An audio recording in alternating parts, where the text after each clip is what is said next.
مالدار ہے۔ معراج شمسی کہتا ہے یہ Bill Gates Shakespeare Adani Ambani no, Mustafa کریم کا ایک امتی سب سے بڑا مالدار ہے، اس لیے کہ جو دولت جو پراپرٹی محمد رسول اللہ کے روپ میں اللہ نے آپ کو عطا کیا ہے، یہ کائنات کے خوش نصیبوں کو نعمت ملا کرتی ہے، اور اس نعمت سے آپ فیضیاب ہو۔ کون پیغمبر اسلام، کون محمد عربی؟ سنیں، دنیا کے پڑھے لکھے سماج کا کہنا ہے کسی علاقے میں، کسی سوسائٹی میں، کسی شہر میں، کسی ملک میں 3 ڈبلو میں سے کوئی ایک ڈبلو آ جائے تو وہ علاقہ برباد ہو جاتا ہے، وہ شہر برباد ہو جاتا ہے، وہ ملک برباد ہو جاتا ہے، وہ محلہ برباد ہو جاتا ہے۔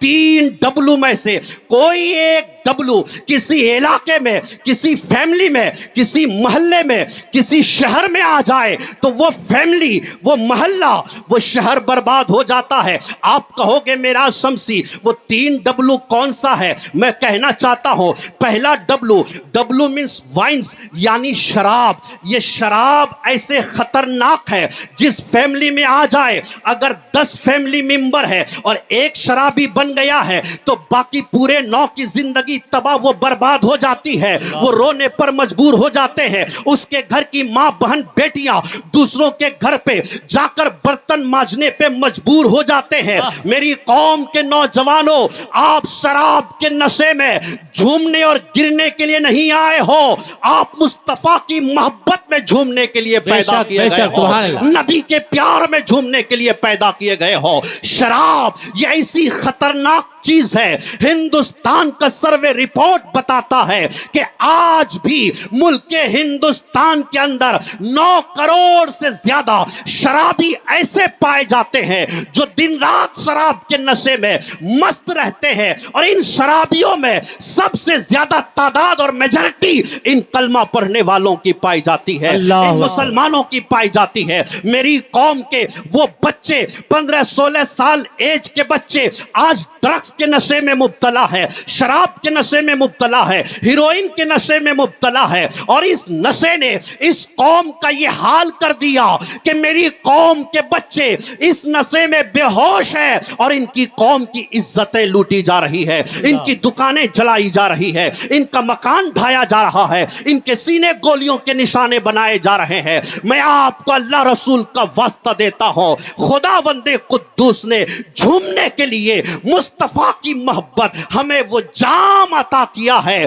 کہ علماء فرماتے ہیں لیلا اور مجنو محبت کی کہانی کے لیے فیمس ہے، فرحاد اور شبانہ محبت کی کہانی کے لیے فیمس ہے، لیکن دنیا جانتی ہے مجنو نے لیلا کی ہسٹری کتاب کے پنے پر نہیں لکھی۔ اس کی وجہ یہ بتایا جاتا ہے مجنو کو معلوم تھا لیلا کی آنکھیں مجھے پسند ہے، لیلا کے کان مجھے پسند ہے، لیلا کی زلفیں مجھے پسند ہے، لیلا کی گفتار مجھے پسند ہے، لیلا کی چال مجھے پسند ہے، لیلا کے چہرے مجھے پسند ہے۔ اگر میں اس کی ہسٹری لکھوں، اس کا بائی ڈاٹا لکھوں، اس کے کان، آنکھ اور چہرے کے بارے میں کاغذ کے پنوں پر اتاروں، تو آج کے 50 سال بعد کوئی اسے پڑھے گا تو ہو سکتا ہے کہ کوئی مسکرائے یہ مجنو پاگل تھا جو اس لیلا پر فدا ہوا ہے، یہ مجنو پاگل تھا جو اس لیلا پر فدا اور محبت میں گرفتار ہوا ہے، اس لیے کہ لیلا کے اندر کوئی نہ کوئی عیب اور نقص تھا، اس لیے اس نے اس کی ہسٹری نہیں لکھی۔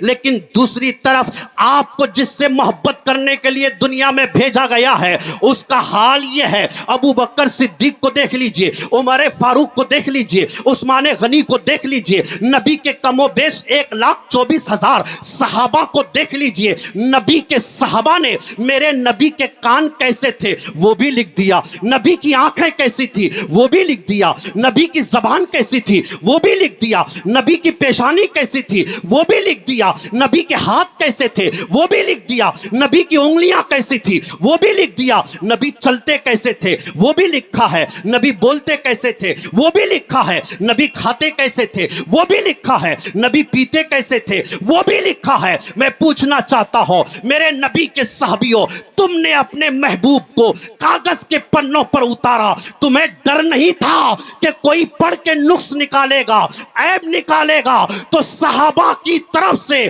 جو جواب آنا تھا وہ جواب بریلی کے تاجدار نے دیا کہ کیا بات کر رہے ہو، اس کی شان تو یہ ہے، وہ کمال حسن حضور ہے کہ گمانے نقص جہاں نہیں، یہی پھول خار سے دور ہے، یہی شمع ہے کہ دھواں۔ نعرہ تکبیر!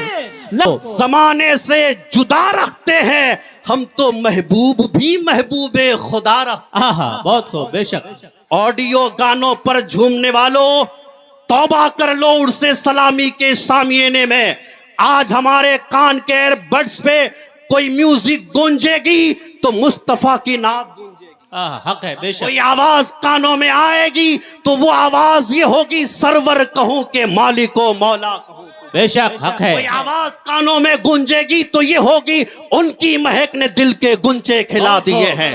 کوئی آواز ہمارے کانوں میں گونجے گی تو یہ ہوگی، چمک تجھ سے پاتے ہیں سب پانے والے، بے شک۔ کوئی آواز ہمارے کانوں میں گونجے گی تو یہ گونجے گی، یا رسول اللہ، یا رسول اللہ، تجھے جانا، تجھے مانا، نہ رکھا غیر سے کام، للہ الحمد میں دنیا سے مسلمان گیا۔ نعت سنتے سنتے گاڑی کسی بریکٹ سے ٹکرا جائے اور ہم ایکسیڈنٹ کا شکار ہو کر موت کے منہ میں چلے جائیں تو میرا وجدان کہتا ہے، گانا سنتا تو جہنم میں جاتا، نبی کی نعت سنتے سنتے گئے ہو اس لیے جہنم میں نہیں، رضا کا پیغام تجھے سنائی دے گا۔ تجھ سے اور جنت سے کیا مطلب، بدعقید و دور ہو، ہم رسول اللہ کے ہیں، جنت رسول اللہ کی۔ بہت کو سبحان اللہ، حق ہے۔ اس لیے شراب کے نشے میں مبتلا ہو کر اپنے گھر، محلے اور سوسائٹی کو تباہ کرنے والے میرے نوجوانوں، تمہیں جام پینا ہے لیکن شراب کا نہیں، مصطفیٰ کی محبت کا، بے شک، نبی کے پیار کا۔ ایک بھی میرا نوجوان بھائی میری اس آواز پر لبیک کہہ دے، میں آپ سے 5,000 نہیں مانگتا، 10,000 نہیں مانگتا، آپ کو ہاتھ اٹھانے بھی نہیں کہتا، سرکار بابو حضور کی محبت میں، صوفی عبدالسلام علیہ الرحمہ کی یاد میں آپ صدق کے دل سے توبہ کر لے، پروردگار جو گندگی میں نے اپنے چھاتی کے اندر انڈیل چکا، لیکن آج ان سے سلامی کے سامیانہ تلے یہ میں وعدہ کرتا ہوں، جب تک زندہ رہوں گا مصطفیٰ کی محبت کا جام پیوں گا۔ جب یہ وعدہ کر کے اٹھو گے مرنے کے بعد انشاءاللہ، ایک گنہگار عالم کہتا ہے کہ تمہیں شراب کی بوتل نہیں، مصطفیٰ حوض کوثر کا پیالہ پلایا، بے شک، سبحان اللہ، حق ہے۔ بہت خوب۔ 3 ڈبلو میں، پہلا ڈبلو وائنز، یہ شراب محلے کو، سوسائٹی کو، فیملی کو تباہ کر دیتی ہے۔ دوسرا ڈبلو وومنز، عورت، یہ عورت ہر عورت نہیں، بد چلن عورت، بد کردار عورت، بد اخلاق عورت۔ میرے نبی علیہ الصلوۃ والتسلیم نے فرمایا، بیٹی باپ کے لیے رحمت، بے شک، اولاد کے لیے جنت، بے شک، اور شوہر کے لیے آدھا ایمان۔ بے شک، بے شک۔ لیکن اس وقت ہم دیکھ رہے ہیں کہ بیٹی باپ کے لیے زحمت، میں تفصیل بتا دوں گا آپ کو، بیٹی باپ کے لیے زحمت، اولاد کے لیے جہنم کا ذریعہ، اور شوہر کے لیے آدھا ایمان نہیں، کفر کا سبب بنتا ہے۔ اللہ اللہ، یہ حالات میری ماں اور بہنیں بڑے توجہ کے ساتھ سنیں۔ باپ کے لیے زحمت، بیٹی اس دور میں، اس میں ہمارا بھی بہت بڑا ہاتھ ہے۔ ہمارے علاقے کا وہ لاکھ پتی، وہ کروڑ پتی، وہ نیتا، وہ لیڈر، وہ ویلفیئر کام کرنے والے، وہ بہترین سماجک کاریہ کرتا اور نیتا جس کے پاس 10-20 لاکھ کا بینک بیلنس ہے، جب ان کی اکلوتی بیٹی کی شادی کی باری آتی ہے اس وقت آپ نمائش دیکھیں، 4 ویلر الگ سے ہے، سونے چاندی کے زیورات الگ سے ہے، اور بڑے دھوم دھام سے ڈنکے بجا کر اپنی بیٹی کو حور بنا کر اور سونے چاندی کے زیورات میں سجا کر لوگوں میں اعلان کر کے بولتا ہے، میں نے بیٹی کو اتنا کیش دیا ہے، اتنی یہ گاڑی دی ہے، اور یہ سونے چاندی دیے ہیں، اتنے تولے میں نے سونے کے زیورات بنا کے دیے ہیں۔ اے اپنی جان اور بیٹی پہ اکڑنے والے، تو نے سوچا نہیں کہ ایک بیٹی کو تم اپنی حیثیت کے مطابق چند لاکھ دے کر دنیا کی غریبوں کی تمام بیٹیوں کو تم اس کے لیے زحمت بنا رہے ہو.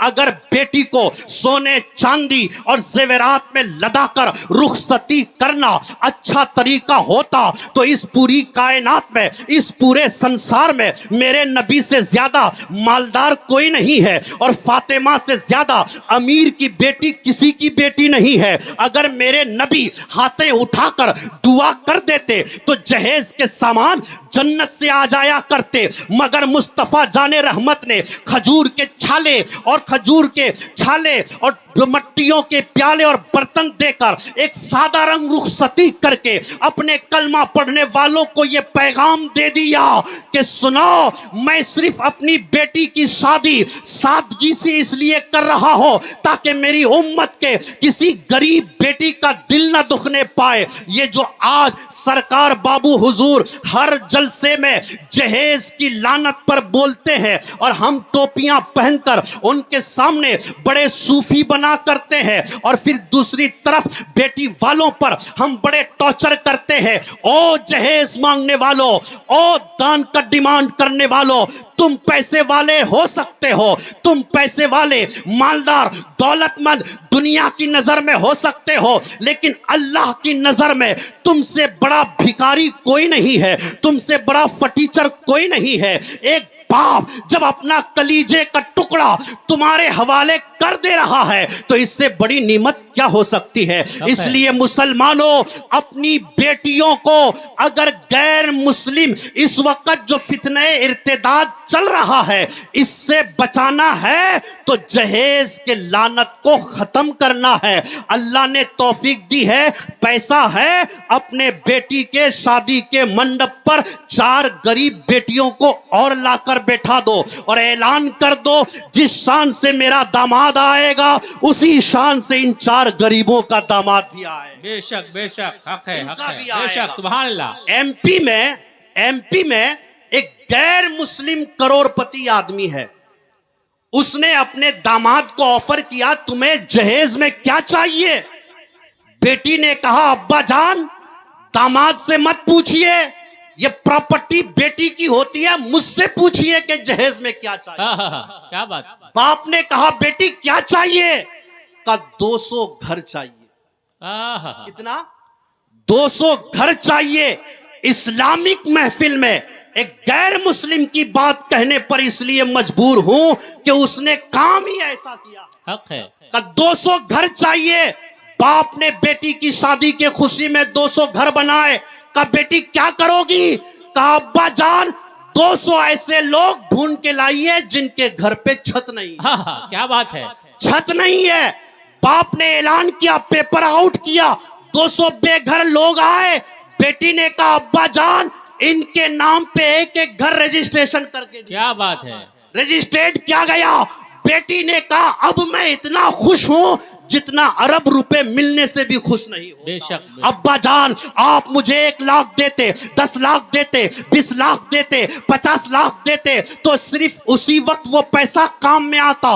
دنیا دیکھتی، چند منٹ واہ واہ کرتی اور چلی جاتی. لیکن آج آپ نے میرے جہیز میں جو دیا ہے، جب تک اینٹ باقی رہے گی میری شادی کی خوشی باقی. بے شک بے شک، سبحان اللہ. پیسہ دیا ہے تو ہم ایسا بھی کر سکتے ہیں. تو وومنس، بد کردار عورت، میرے پاس وقت نہیں ہے، مختصراً چند باتیں آپ تک پہنچا رہا ہوں. میری مائیں اور بہنیں جو بیٹیاں اسکول کالج میں پڑھ رہی ہے انہیں ورگلانے بہکانے کی آج ہر ممکن کوشش کی جا رہی ہے. حجاب پر پابندی، نقاب پر پابندی، اسلامی لباس میں ملبوس ہو کر اسکول میں میری بیٹیاں پڑھنے جائے تو اس پر پابندی. قدم قدم پر انہیں ٹارچر کیا جا رہا ہے. یہ دن کیوں دیکھنا پڑ رہا ہے؟ اس لیے کہ ہم اپنے پیسے جہیز میں، ڈی جے میں، فالتو خرچے میں، بنگلے بنانے میں، جلسوں میں، کانفرنسوں میں ہم نے بہت لٹایا ہے، لیکن کبھی شعور نہیں آیا کہ ایک اسلامک اسکول قائم کر دیں، ایک اسلامک کالج قائم کر دیں، ایک اسلامک یونیورسٹی قائم کر دیں، تاکہ میری قوم کی بیٹیاں فاطمہ زہرا کے نقش قدم پر اس کالج کے بینچ پہ بیٹھے اور MBBS بن کے نکلے، اور دنیا کو پتا چلے محمد عربی کی امت کی بیٹیاں صرف آوارہ نہیں ہوتی، ایسے کام کی ہوتی ہے جن کے کردار کی بدولت ان کی کوکھ میں جنم لینے والا بیٹا عاشق رسول ہو۔ بے شک سبحان اللہ۔ دوسرا ڈبلو، تیسرا ڈبلو ہے وار، لڑائی جھگڑے مار پیٹ۔